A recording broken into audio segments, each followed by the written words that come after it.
Pivə kökəldir, hə. Hə.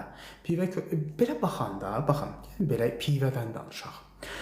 Pivə özü özlüyündə bir stəkan pivə içsəz, heç bir halda sizi 1 qram belə kökəltməz. Xeyr. Çünki pivənin 100 qramında təxmini 40 kalori var. 32, 35, 40. Bu sizi kökəltməz.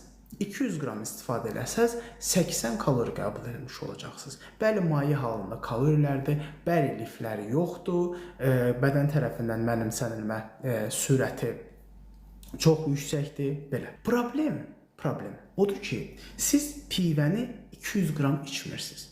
Siz pivəni 100 millilitr içmirsiniz. Siz pivəni içəndə bakal içirsiniz. Düzdür? İndi bəylərə səsləndirəm mən. Bakal, 1, 2, 3. Bu da 100 millilitr eləmir. Bu eləyir 1 litr, 2 litr, 3 litr. Yaxşı, pivəni də qoydum kənara. Pivədən gələn kaloriləri qoydum kənara. Yaxşı, bəs pivənin yanında zakuska elədiyiniz şeylər, hə? Bunun yağda qızardılmışı var, hissə verilmişi var, duzu var. Canım sizə desin, nə bilim, nələr qızardırlar, nə edirlər, nə tər eləyirlər. Yəni, hamısı duzlu, hamısı kalorili şeylərdir, doğrudan da.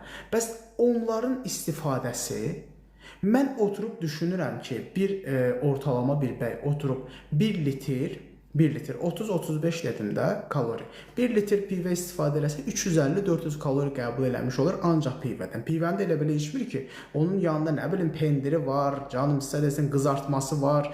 Onların hamısının kalorisini hesablayanda 350-nin üzərinə hələ bir 700 də gəlirik. 700 də gəlirik, 600 də gəlirik, olur 1000 kalori. Siz bir dəfə oturub pivə içməyiniz 1000 kaloriya gəlir, ümumi zakuskalarla falan birlikdə. Niyə kökəltməsin? Ha? Niyə kökəltməsin?